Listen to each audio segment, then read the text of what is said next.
Lisa Grant stepped off the transport ship with only a small bag in her hand. The bag held everything she owned now. 3 sets of clothes, some books, and a small box with her war medals. She looked up at the huge towers of Andromeda University. Rising into the pale sky of Haven Prime, the university was nothing like the military bases she knew.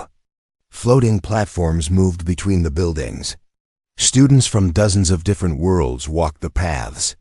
Some had wings, others had tentacles, and a few looked almost human but with strange colored skin. Lisa had fought against many of these species just 2 years ago. Now she was supposed to study with them. She walked toward the main building. Her boots made sharp sounds on the metal walkway. Other students moved away from her path without even knowing why. Lisa was used to this. Humans had a reputation now. They were the species that won wars. The registrar's office was on the 3rd floor. Lisa found it easily. Inside, a creature with 8 arms and purple skin sat behind a desk. Its eyes were large and dark.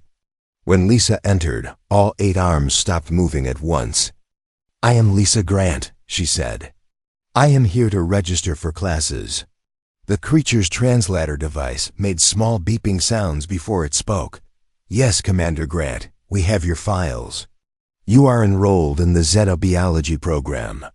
"Just Lisa," she said. "I am not a commander anymore."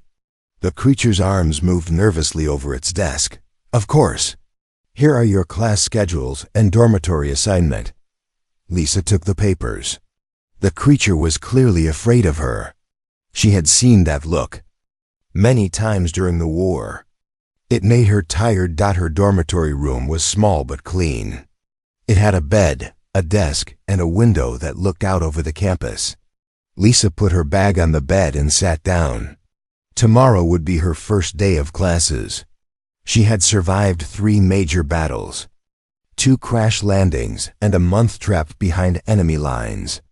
But sitting in that quiet room, she felt more nervous than she had ever felt in combat. The next morning, Lisa arrived early for orientation. The main hall was filled with new students from across the galaxy. Most looked young and excited. They talked in groups, mixing different languages and translation devices.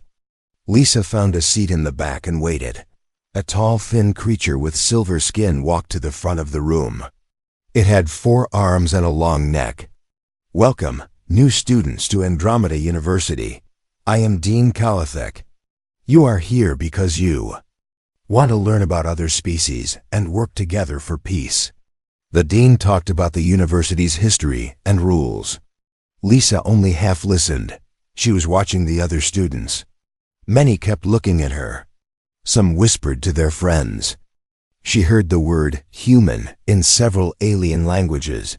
After the main speech, students had to introduce themselves to the group.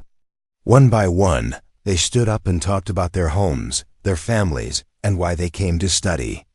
Most wanted to be diplomats or scientists. They spoke about their dreams of peace and understanding. When it was Lisa's turn, she stood up. The room became very quiet. "I am Lisa Grant.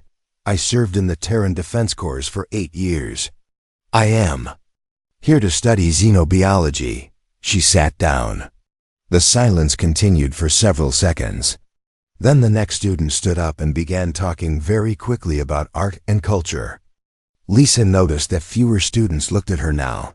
Her first class was Introduction to Xenobiology with Dr. Keffer Zoll. The professor was from Altair. He was old, with gray skin and wise eyes. The classroom had students from 15 different species. Dr. Zoll began the lesson with pictures of different alien body types. "Today we will study Xanthari physiology," he said. Images appeared on the screen showing tall, thin creatures with 4 arms and blue skin. Lisa knew Xanthari very well. She had fought them on 3 different worlds. She knew their weak points, how fast they could move, and how their joints bent. This knowledge had kept her alive many times. "The Xanthari nervous system is very complex," Dr. Zoll continued. "Their reaction time is much faster than most species. A young Xanthari student raised one of his 4 hands.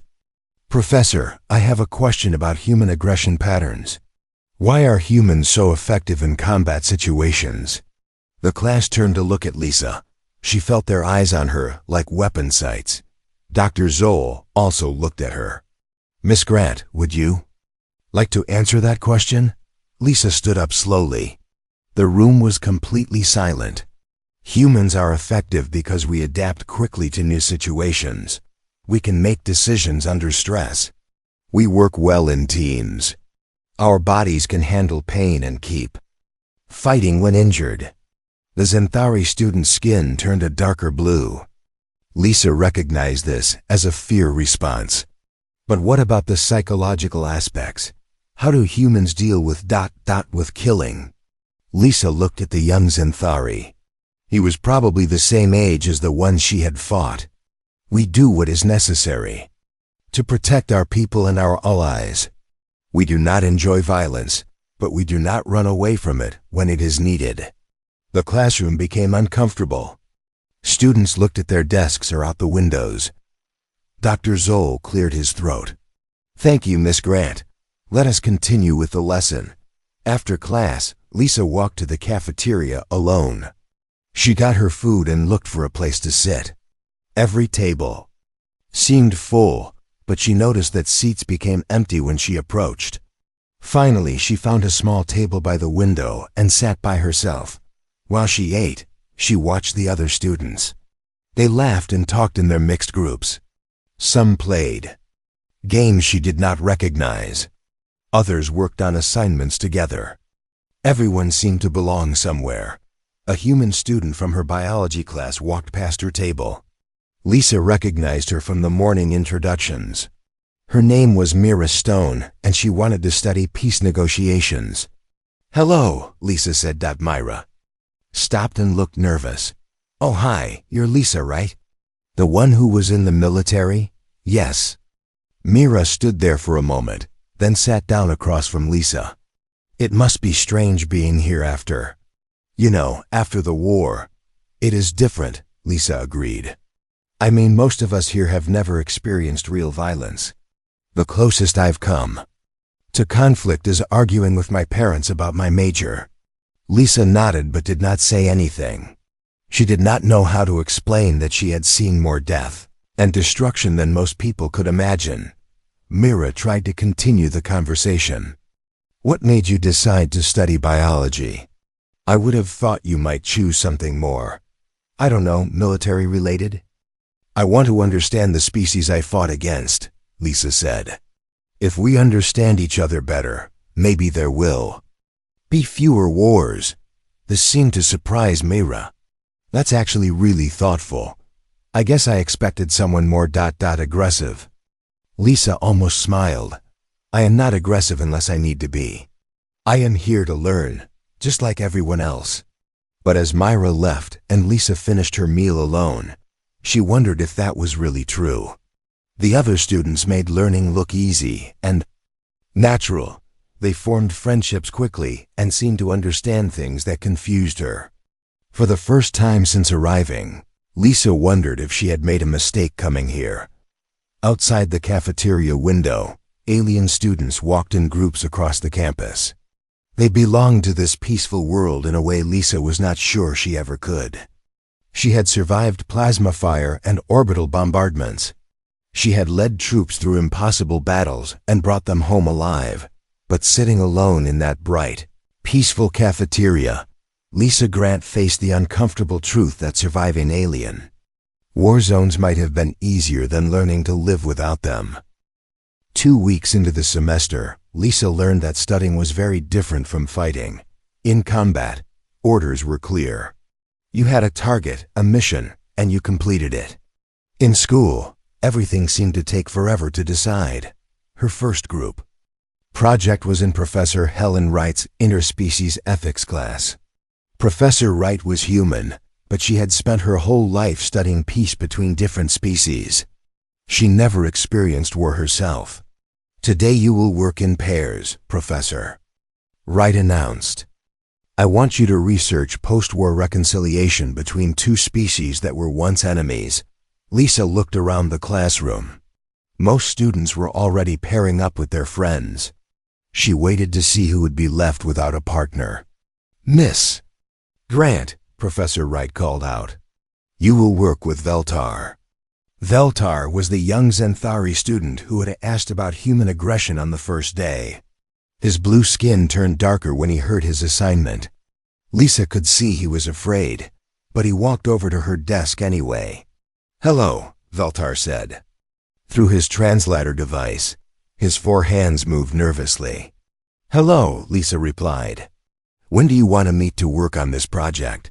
Tomorrow evening, in the library? That works. Veltar nodded quickly and returned to his seat. Lisa noticed other students watching them. Some looked curious.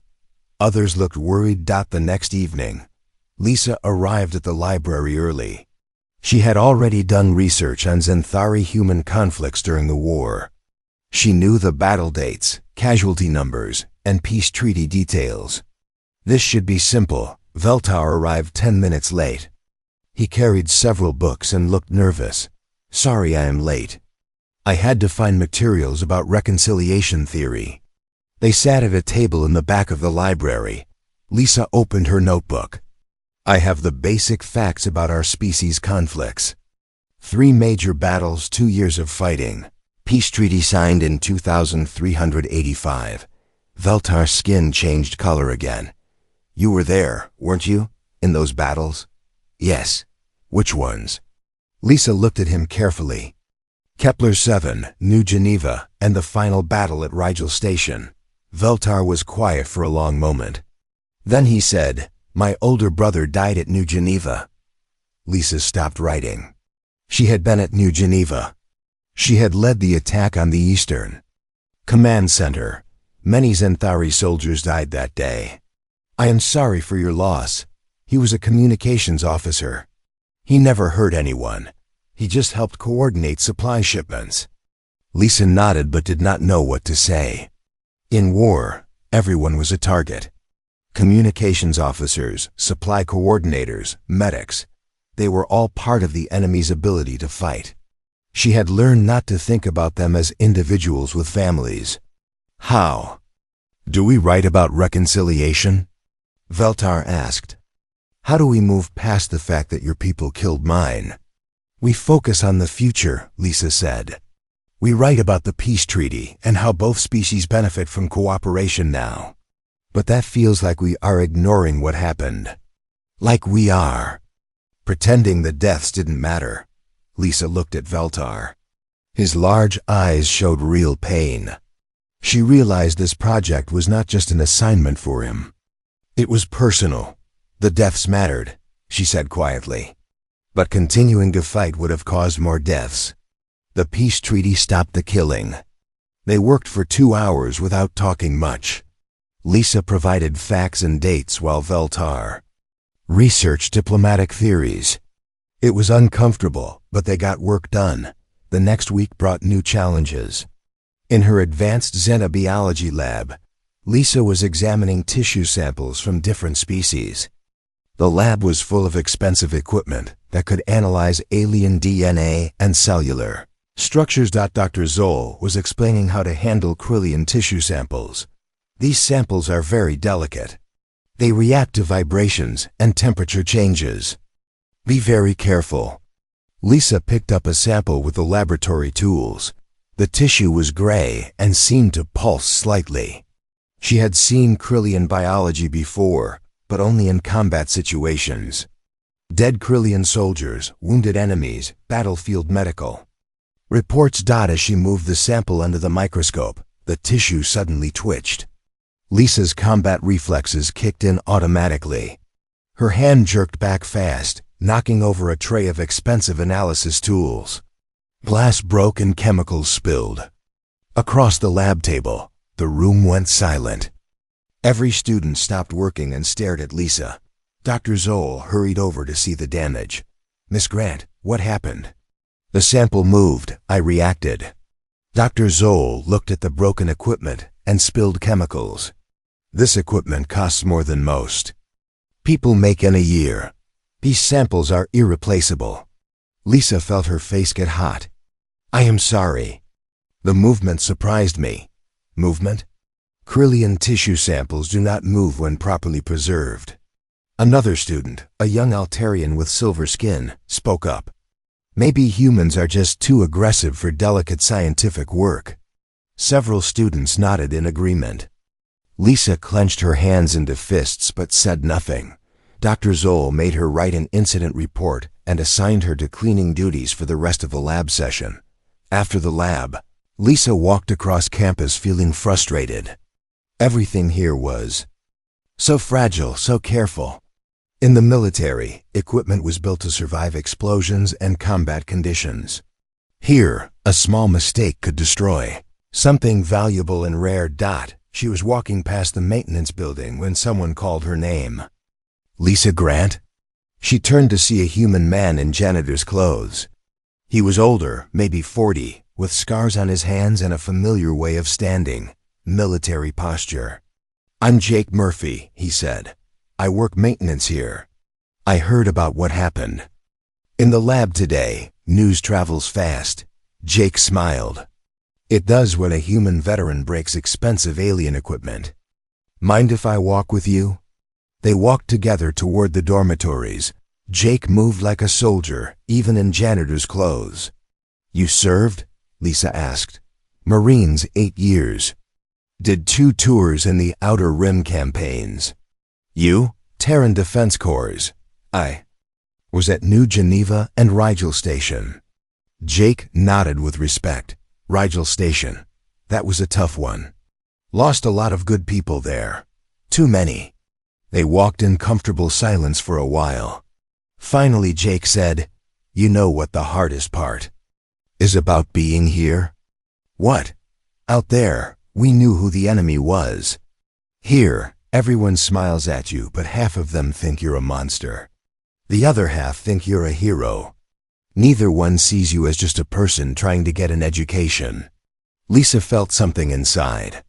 Her chest relaxed. Someone finally understood. How do you deal with it? One day at a time. I keep my head down, do my job, and remember that not everyone has to like me. But I'll tell you something. This place needs people like us more than they know. What do you mean? These kids, these professors, they've lived their whole lives in peace. They study war like it's ancient history, but peace doesn't maintain itself. Someone has to be ready when things go wrong. Someone has to understand what real danger looks like. They reached the dormitory building. Jake stopped walking. Word of advice? Don't try to be someone you're not. You're here for a reason. Figure out what that reason is, and don't let anyone make you ashamed of who you are. That night, Lisa sat in her room thinking about Jake's words. She tried to do her homework, but her mind kept wandering. The math problems seemed pointless. The reading assignments talked about theories she had seen proven wrong in actual combat. Her ethics textbook had a chapter about just war theory written by someone who had never held a weapon. The author wrote long paragraphs about when it was acceptable to use force. Lisa had made those decisions in seconds, with enemy fire all around her and soldiers depending on her judgment. She closed the book and looked out her window. The campus was peaceful and quiet. Students walked in small groups, safe and protected. They could study philosophy and ethics because people like Lisa had fought to give them that freedom, but they looked at her like she was dangerous, like her presence made their safe world less perfect. Lisa thought about Veltar's brother, the communications officer who died at New Geneva. She thought about her own soldiers who died in the same battle. All of them were just people trying to do their jobs in an impossible situation. Tomorrow she would have to face another day of group projects, lab work, and uncomfortable stares. She would have to work with Veltar on their reconciliation project while knowing she might have been responsible for his brother's death. For the first time since arriving at the university, Lisa wondered if Jake was wrong. Maybe this place didn't need people like them. Maybe some gaps were too wide to bridge, and some differences too deep to overcome. Outside her window, the peaceful campus slept safely, protected by treaties that soldiers like Lisa had died to secure. But inside her small room, Lisa Grant felt more alone than she had ever felt on any battlefield. A month into the semester, Dean Kalithek called Lisa to his office. The dean's office was large and decorated with art from many different worlds. Lisa sat in a chair that was too small for human size while the dean reviewed papers on his desk. "Miss Grant, we need to discuss your progress," the dean said with his forearms moving in different directions. "Several professors have expressed concerns about your integration into university life." Lisa waited for him to continue. "There was the incident in the laboratory. There have been complaints about your communication style in group discussions. Some students have requested to be moved away from your classes. What exactly are the complaints?" Dean Kalithek looked uncomfortable. "Students say you are too direct, too aggressive in debates. Your military background makes them nervous." "I have not threatened anyone. I have not been violent."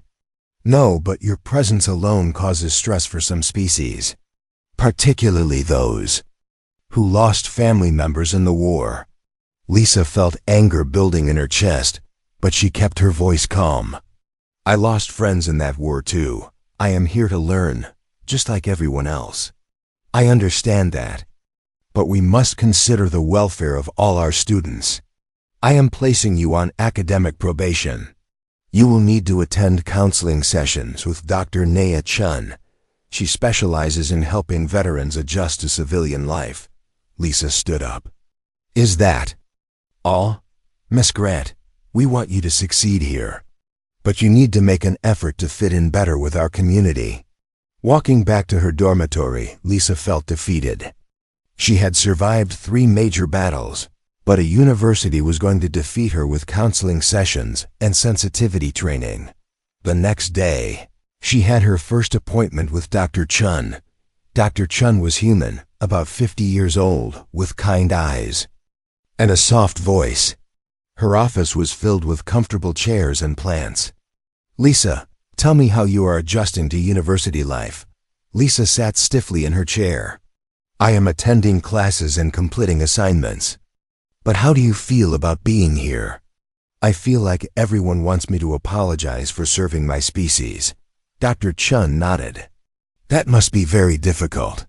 Can you tell me about your experiences during the war?" Lisa did not want to talk about the war with someone who had never been there. But she needed to stay in school, so she answered the questions. She talked about combat, about losing friends, about making decisions that kept people alive. "Do you have nightmares?" Dr. Chun asked. "Sometimes." "Do you feel guilt about the people who died in battles you fought?" Lisa was quiet for a long time.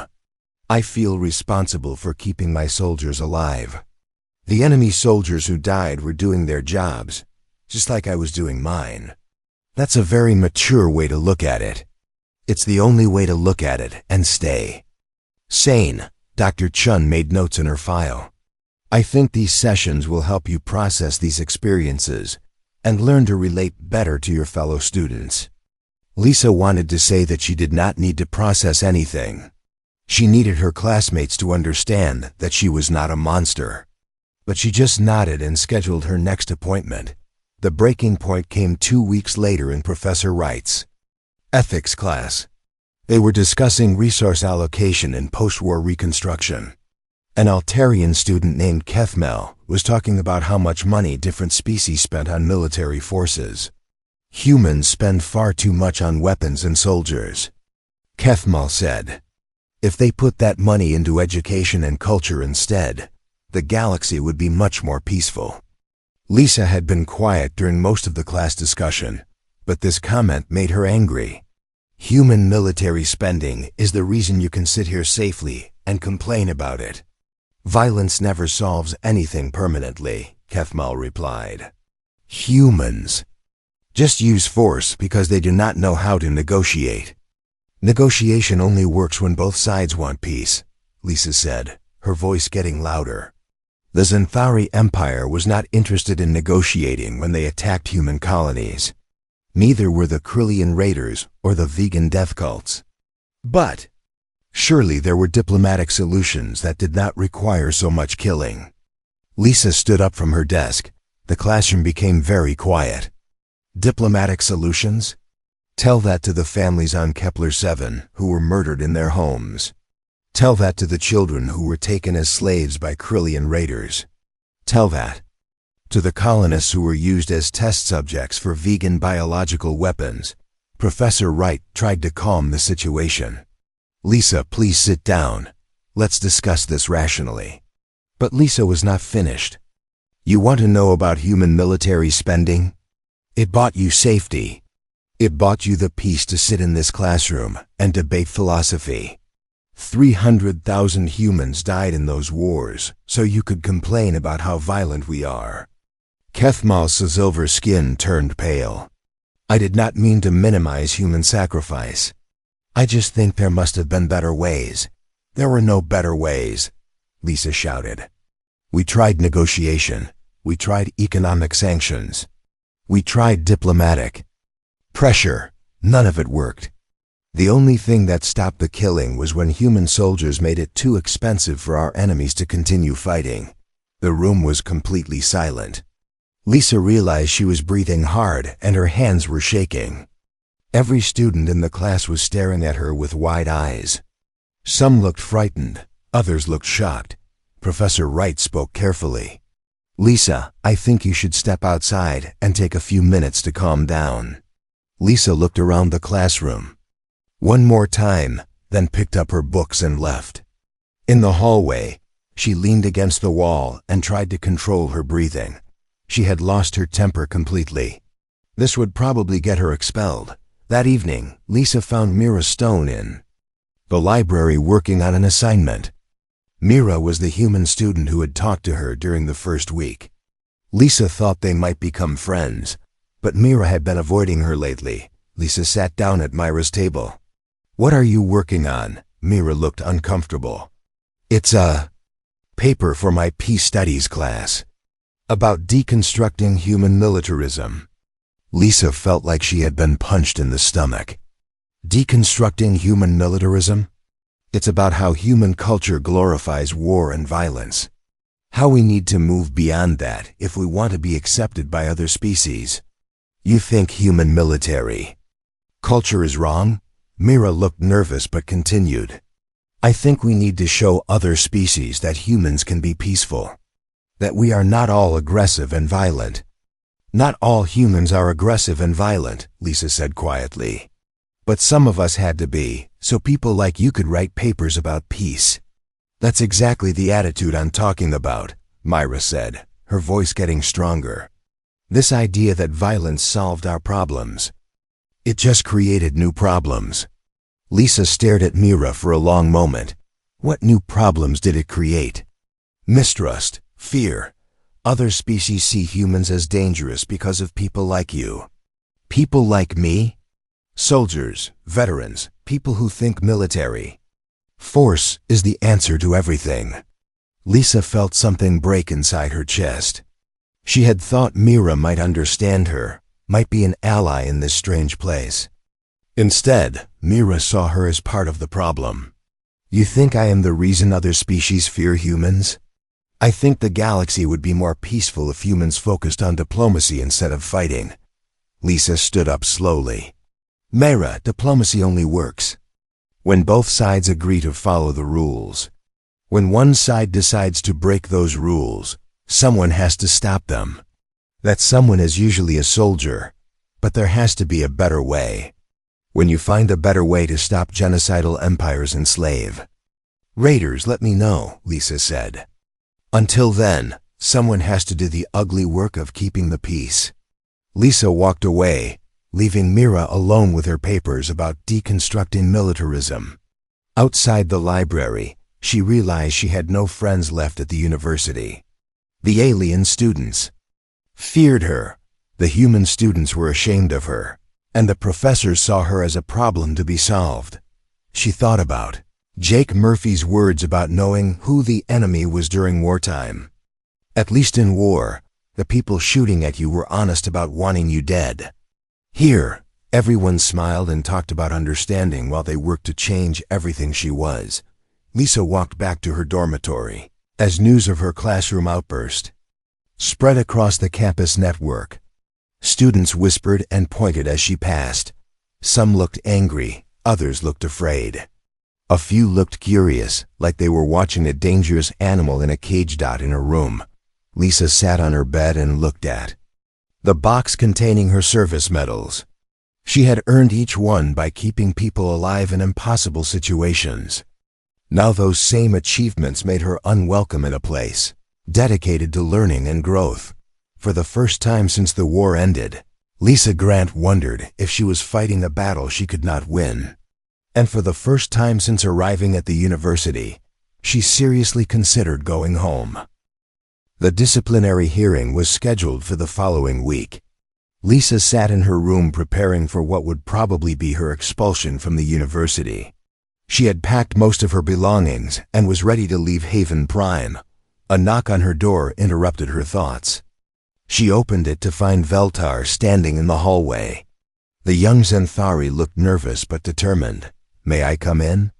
he asked through his translator. Lisa stepped aside to let him enter. Veltar looked around her small room and noticed the packed bags. "You are leaving?" "Probably." "The hearing is in 3 days." Veltar sat down in the small chair by her desk. "I wanted to talk to you about our presentation project." Lisa had forgotten about their assignment on post-war reconciliation. With everything else happening, schoolwork seemed unimportant. "I have been thinking about what you said in class," Veltar continued. "About humans having to fight because negotiation did not work, and I researched the timeline of the war. I looked at diplomatic records, peace proposals, economic agreements that were broken." Lisa waited for him to continue. "You were right.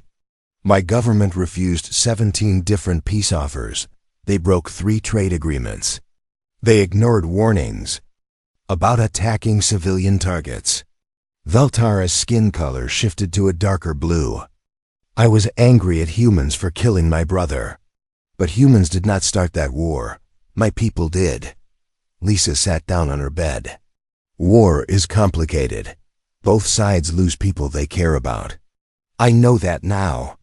But I want to ask you something, and I want you to be honest. What? Were you there when my brother died? At New Geneva?" Lisa looked at Veltar carefully. This young Zenthari had shown more courage than most humans by coming to her room and asking this question directly. "Yes, I was there. Did you kill him?" Lisa was quiet for a long moment. "I led the assault on the Eastern Command Center. If your brother was working there, then yes, I might have been responsible for his death." Veltar nodded slowly. "I thought. So, your tactical records are in the university database. I read about your missions. Are you angry?" "I was. But then I read about the human casualties in the same battle. You lost people too. Your best friend died that day, according to the reports."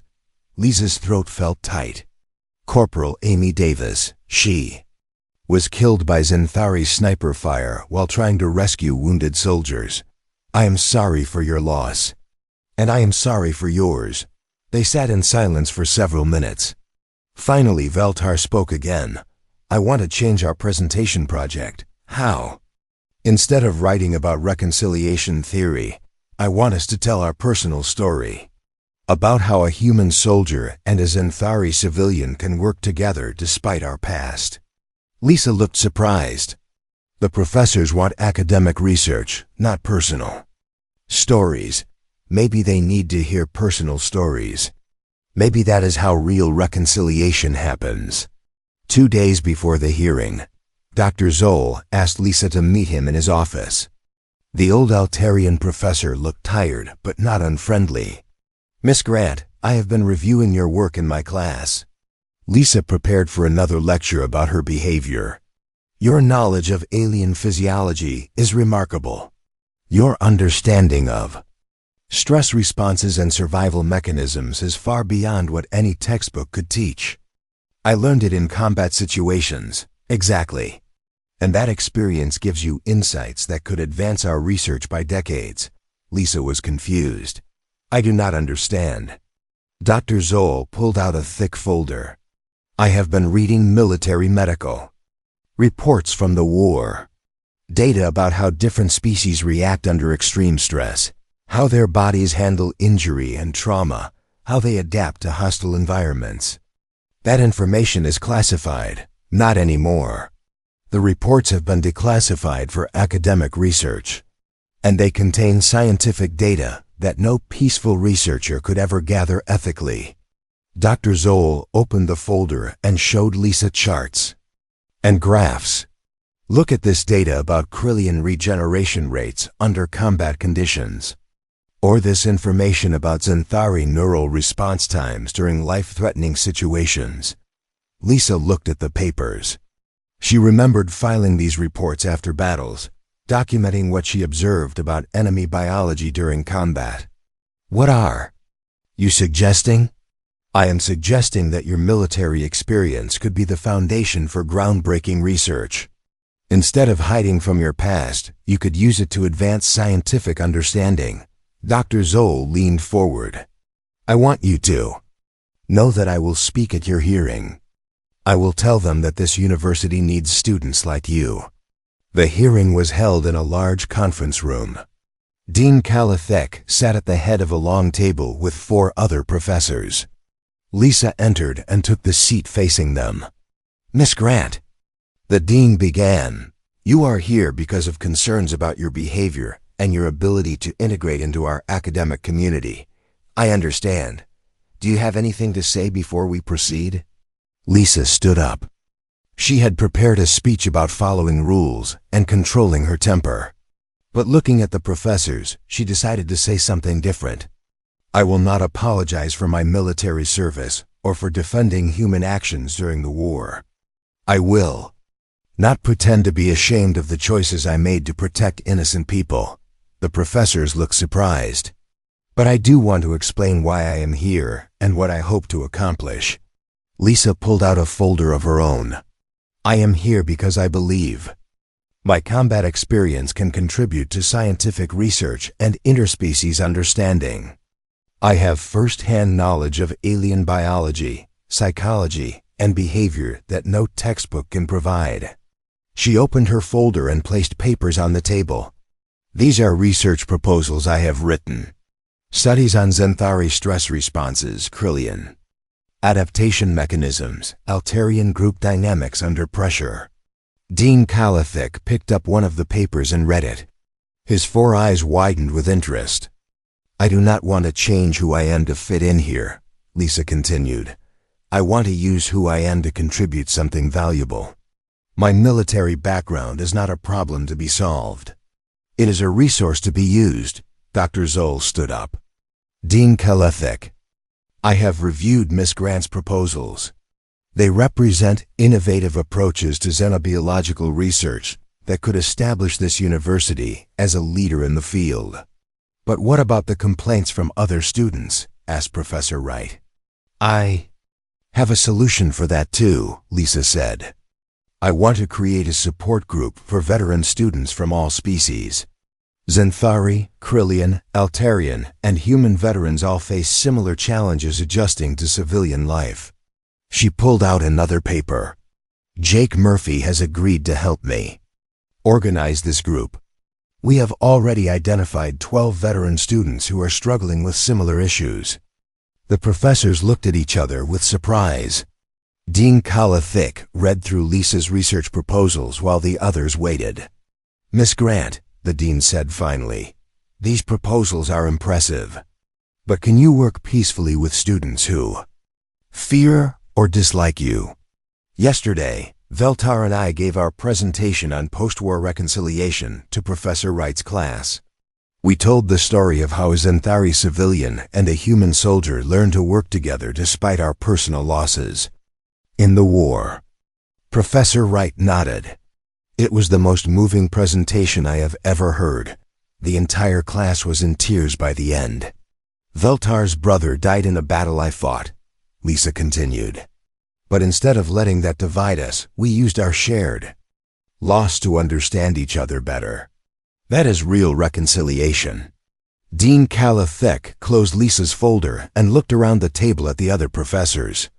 They whispered among themselves in different languages for several minutes. Miss Grant, the committee has decided to remove you from academic probation. Your research proposals have been approved for funding. You will work with Dr. Zoll to establish a new program combining military experience with scientific research. Lisa felt relief wash over her. Thank you. However, the dean continued, you will also be required to continue your counseling sessions with Dr. Chen and to lead the veteran support group you proposed. I accept those conditions. 6 months later, Lisa stood in front of a large auditorium, filled with students and faculty from across the galaxy. She wore her service medals on her academic robes, no longer hiding her past but integrating it with her future. Today I will present our research on interspecies stress responses under extreme conditions, she announced. This work combines combat medical data with controlled laboratory studies to advance our understanding of alien psychology. In the front row, Veltar sat with other members of the veteran support group.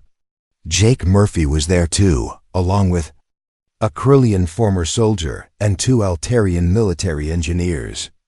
They had become an unlikely family of warriors learning to live in peace. After her presentation, a young human student approached her. Miss Grant, I am interested in studying combat biology. Can you tell me about your program? Lisa smiled. It is not about studying combat. It is about studying how different species survive, adapt, and heal. Combat just happens to provide data we cannot get any other way. Is it true that you were a famous war hero? I was a soldier who did her job, Lisa said. Now I am a scientist who does her job. The skills are more similar than you might think. Walking across campus that evening, Lisa no longer felt like an outsider. Students still recognized her, but now they nodded with respect rather than fear. Her research had been published in 3 major scientific journals, and her veteran support group had expanded to include students from 16 different species. She stopped by Jake Murphy's